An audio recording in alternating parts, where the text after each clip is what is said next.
Ma'am నెయ్యి విషయానికి వస్తే మీరు ఇందాక నెయ్యి గురించి చెప్పారు కాబట్టి చాలా మంది నెయ్యి ఫుడ్తో కాకుండా డైరెక్ట్ స్పూన్తో తింటూ ఉంటారు. అట్లా తీసుకోవడం మంచిదే అంటారా? తాగుతూ ఉంటారు. యా యా ఎందుకంటే ఆవు నెయ్యిలో ఉండేటటువంటి గుణం ఏంటి ఉందంటే ఇట్ ఈస్ అ వెరీ అది డైజెస్ట్ అయ్యాక మనకి బ్యూట్రిక్ యాసిడ్ ఫామ్ అవుతుంది. ఓకే. అందరికీ తెలుసుకోవాల్సిన విషయం ఏంటంటే మన మొత్తం మాయల పకీరు ప్రాణం చిలకలో ఉన్నట్టు మనిషి యొక్క ఆరోగ్య రహస్యం అంటే మానసిక ఆరోగ్యం కానీ శారీరక ఆరోగ్యం కానీ మన పొట్టలో పేగుల్లో ఉందన్నమాట. ఈ పేగుల్ని గట్ అంటారు. ఈ గట్లో 4300 రకాలైనటువంటి సూక్ష్మ క్రిములు ఉన్నాయి. దీంట్లో మంచివి ఉన్నాయి, చెడ్డవి ఉన్నాయి. మంచివి ఎప్పుడు కూడా అధిక సంఖ్యలో ఉండడం మన ఆరోగ్యానికి చిహ్నం అనమాట. మంచివి పెంచడానికి అవసరమైనటువంటి తైలం నెయ్యి. సో నెయ్యి మీరు కూరల్లో వేసుకొని చేసుకోవచ్చు, అన్నంలో మొదటి ముద్దలో వేసుకొని తినచ్చు, గోరువెచ్చని నీళ్ళల్లో కలుపుకొని తాగొచ్చు, ఏదన్నా చేయొచ్చు. ఈ అన్ని రూపాల్లో మీరు తీసుకునే నెయ్యి మీ గట్ హెల్త్కి చాలా ఉపయోగపడుతుంది. ఆ నెయ్యి మరి ఎలాంటి నెయ్యి తీసుకోవాలి? That is an important question. Okay, ఆ నాటావు నెయ్యి అతి శ్రేష్టం.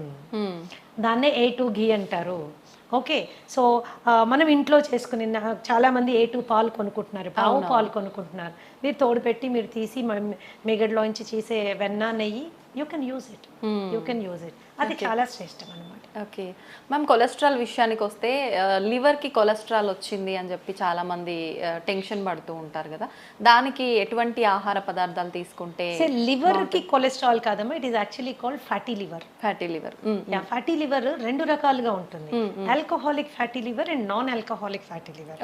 ఇప్పుడు నాలాంటి దాని దగ్గరికి ఎవరైనా ఫ్యాటీ లివర్ ఆల్కహాలిక్ వచ్చారనుకోండి, actually as a therapist I'm happy.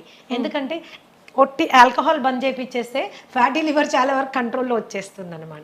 అది కేవలము ఆల్కహాల్ ప్రేరితంగా అక్కడ ఫ్యాట్ డిపాజిట్ అవుతుంది అనమాట. But non alcoholic fatty liver disease is very dangerous. ఇది రాముడు బుద్ధిమంతుడు అంటాడు కదా, స్మోక్ చేయడు, బయటకు వెళ్ళి ఏమి తినడు, ఇష్టం వచ్చినట్టు బిహేవ్ చేయడు, అలాంటి వాళ్ళకి వచ్చేటటువంటి ఫ్యాటీ లివర్ కండిషన్ ని non alcoholic fatty liver condition అంటారు. దానికి మనము చాలా ఆహారపరమైన జాగ్రత్తలు తీసుకోవాలి. మరి ముఖ్యంగా కార్బోహైడ్రేట్ విపరీతంగా తినడం తగ్గించేసుకోవాలి. అలాగే ట్రాన్స్ ఫ్యాట్స్ మనం తీసుకోవడం తగ్గించుకోవాలి. అలాగే LDL లెవెల్ కంట్రోల్లో ఉండేటట్టుగా మనం చూసుకోవాలి. ఈ ఫ్యాటీ లివర్ వచ్చిన వాళ్ళలో చాలా మందికి fatty liver is sometimes considered as a predisposing character for diabetes. అంటే షుగర్ రావడానికి ముందు చాలా మందికి ఫ్యాటీ లివర్ వచ్చేస్తుంది. దాన్ని చాలా తేలికగా తీసుకుంటారు. ఏం లేదండి, కాస్త ఎక్సర్సైజ్ చేయండి, కాస్త ఇలా ఉండండి, కాస్త అలా ఉండండి అని. That is not the way. You have to take it serious. ఎందుకంటే ఈ ఫ్యాటీ లివర్ స్టేజ్ 1 నుంచి స్టేజ్ 2, స్టేజ్ 2 నుంచి స్టేజ్ 3, అక్కడి నుంచి ఫైబ్రోసిస్, సిరోసిస్, క్యాన్సర్ వరకు వెళ్ళే అవకాశం ఉంటుంది. కాబట్టి దాన్ని ఈజీ తీసుకోవడానికి వీల్లేదు. So basic foods for example కీరా జ్యూస్ బ్రహ్మాండంగా పనిచేస్తుంది ఫ్యాట్లో లివర్ తీసేయడానికి. నిమ్మరసము, ద హంబుల్ నిమ్మరసం, కాస్టే లేదు దాన్ని. So health is actually very economic, inexpensive అనమాట. చిన్న అవగాహన మనం తెలుసుకుంటే we will able to do it అనమాట. అండ్ ఫ్యాటీ లివర్ ఉంది అని మనకి ఎప్పుడు డౌట్ వస్తుందంటే, కొద్దిగా కుడివైపు బొజ్జ అంటే చేతులు కాళ్ళు సన్నగానే ఉన్నాయి, పొట్ట మాత్రమే ముందుకు వస్తుంది. ఎస్పెషల్లీ కుడివైపు మనం చెయ్యి వేసుకునేలా అంటే కొద్దిగా గట్టిగా కూడా తగులుతుంది అంటే వెంటనే వెళ్ళి ఒకసారి ఫ్యాటీ లివర్ చెక్ చేసుకోవడం చాలా చాలా ఇంపార్టెంట్. డయాబెటీస్ వచ్చింది అనుకుంటే కూడా వచ్చిన డయాబెటీస్ డిటెక్ట్ అయిన తర్వాత కంపల్సరీ ఫ్యాటీ లివర్ వెళ్ళి చెక్ చేసుకోవడం చాలా ఇంపార్టెంట్. ఏ స్టేజ్లో ఉంది, దట్ ఈస్ ఇంపార్టెంట్. దాన్ని కూడా తగ్గించుకుంటూ వెళ్ళాలి మనం, దట్ ఈస్ ఇంపార్టెంట్. ఇది కూడా మోతాదు ఏమైనా ఉంటుందా ma'am, percentage fatty liver?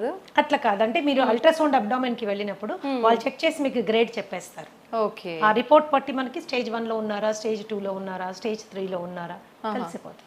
Okay ma'am, dairy products విషయానికి వస్తే ఏవి తీసుకోవాలి, ఏవి తీసుకోకూడదు? నిజంగా కొంతమంది చెప్తుంటారు డైరీ ప్రొడక్ట్స్ స్కిప్ చేయడమే మంచిది, ఇప్పుడు అన్నిట్లో హార్మోన్కి సంబంధించిన ఇంజెక్షన్లు ఇలాంటివన్నీ వస్తున్నాయి కాబట్టి అని.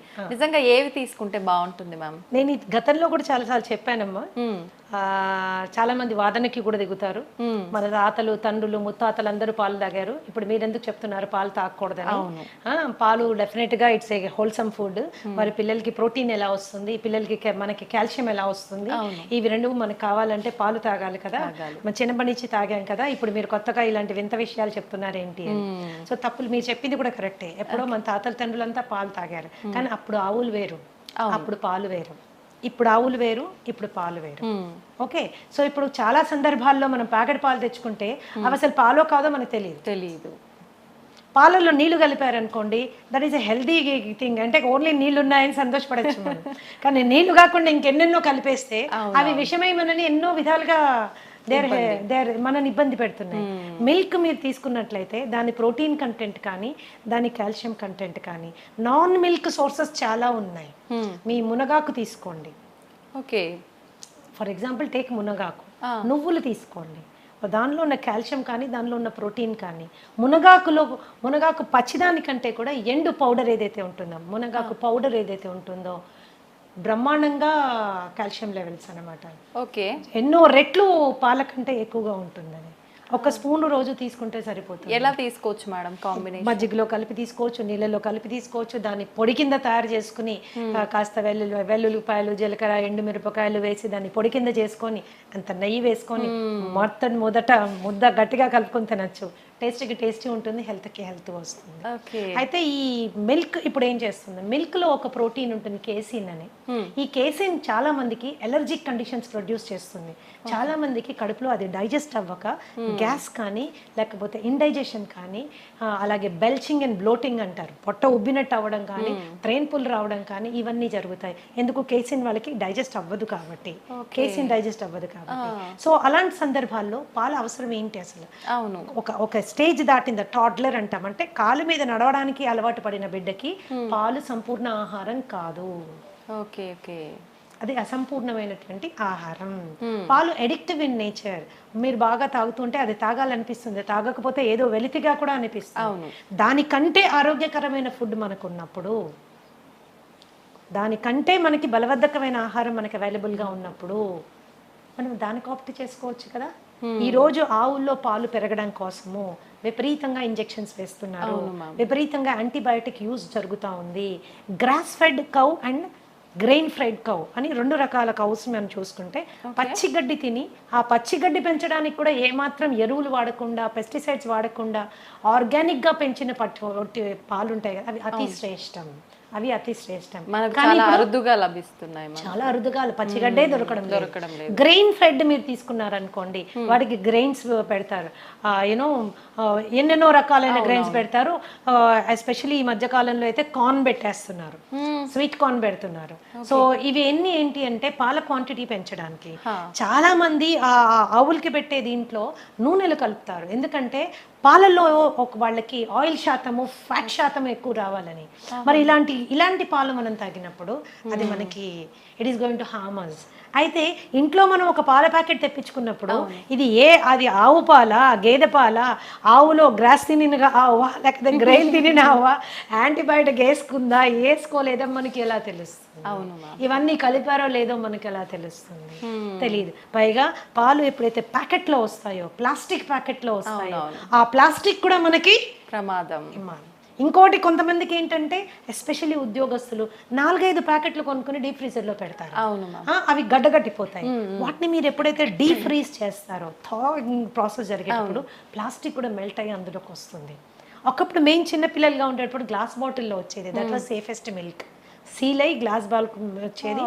బాటిల్స్ తీసుకోగానే మేము చిన్నపిల్లలప్పుడు నాకు బాగా గుర్తుంది, ఆ మూత తీసి పైన ఉన్న వెన్నంతా వేలుతో తీసుకుని తినేవాళ్ళం. ఇప్పుడు అలాంటి కండిషనే లేదు. సో పాలుని వాడకం ఎంత తగ్గిస్తే అంత మంచిది. అయితే పెరుగు దగ్గరికి వచ్చినా, మజ్జిగ దగ్గరికి వచ్చినా ఏ రెస్ట్రిక్షన్ లేదు. It is better than milk అన్నమాట.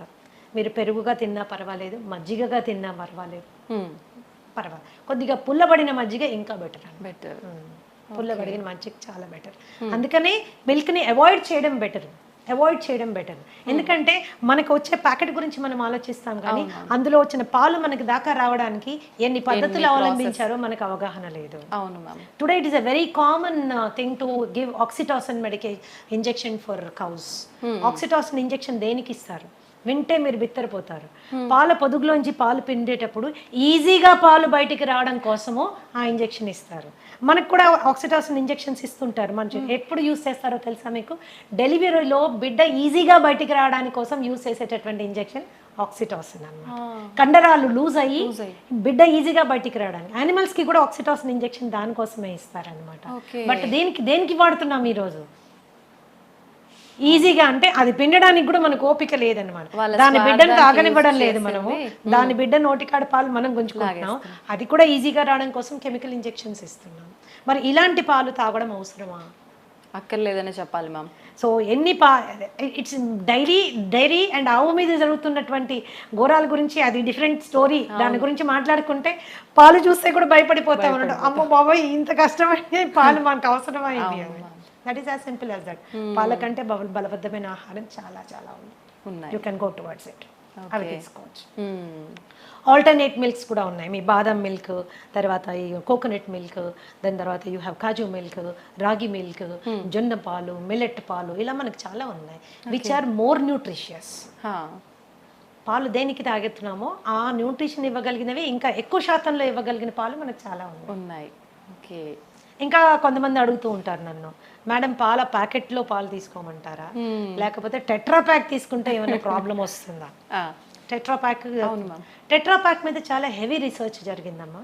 టెట్రా ప్యాక్ లో పాలు రీసెర్చ్ చేసినప్పుడు, ఫ్రెష్ మిల్క్ చేసినప్పుడు డెఫినెట్ గా టెట్రా ప్యాక్ లో ఉన్న పాలలో పోషక విలువలు తక్కువ ఉంటాయి అనేది నిర్వివాదాస్పదం. You don't have to discuss about it. It is clear. ఎందుకు అలాగా? పాలు అవి పాస్చరైజ్ చేస్తారు అండ్ హోమోజినైజ్ చేస్తారు. హోమోజినైజ్డ్ అండ్ పాస్చరైజ్డ్ మిల్క్ ఎప్పుడైతే హీట్ చేసి కూల్ చేస్తారో దాంట్లో పోషక విలువలు తక్కువ అయిపోతాయి.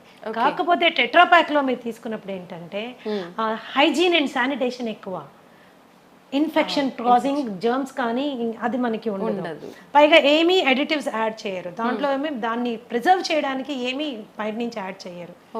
సో పోషక విలువలు ఫ్రెష్ మిల్క్ కంటే కొంచెం తక్కువైనా అది సేఫ్ మిల్క్ కాబట్టి టెట్రా ప్యాక్ లో మిల్క్ వాడుతూ ఉంటారు.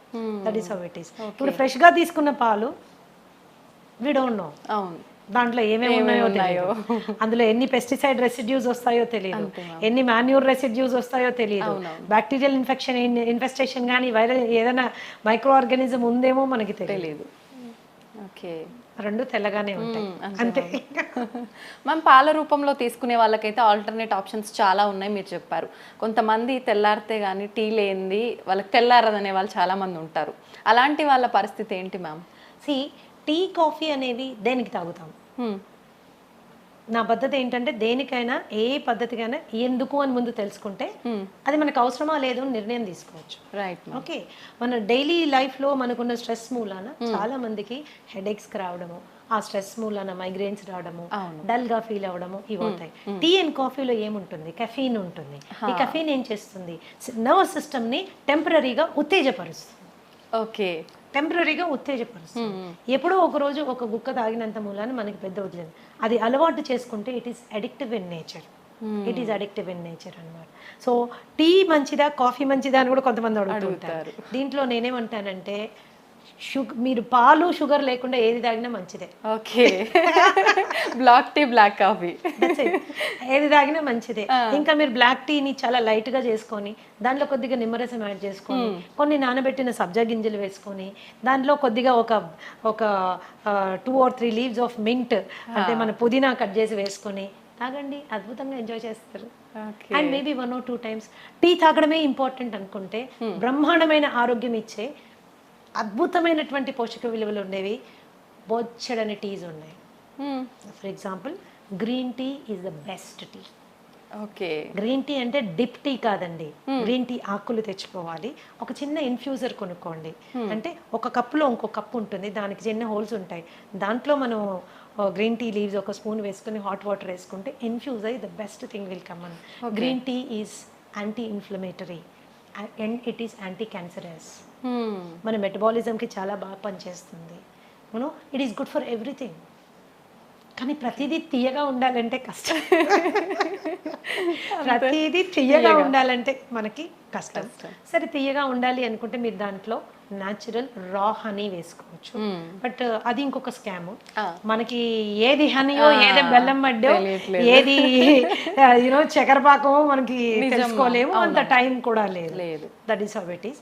ఆర్గానిక్ గా చేసినటువంటి బెల్లం పౌడర్ కొంతమంది వాడుకుంటారు, పర్వాలేదు, అది కూడా పర్వాలేదు. As long as remaining conditions అన్ని నార్మల్ గా ఉన్నప్పుడు మనకి ఇవన్నీ పెద్దగా కాంట్రిబ్యూట్ అవ్వాలి. రిమైనింగ్ కండిషన్స్ నార్మల్ పెట్టుకోవడం చాలా ఇంపార్టెంట్. ఎన్నో రకాల టీ ఉందమ్మా.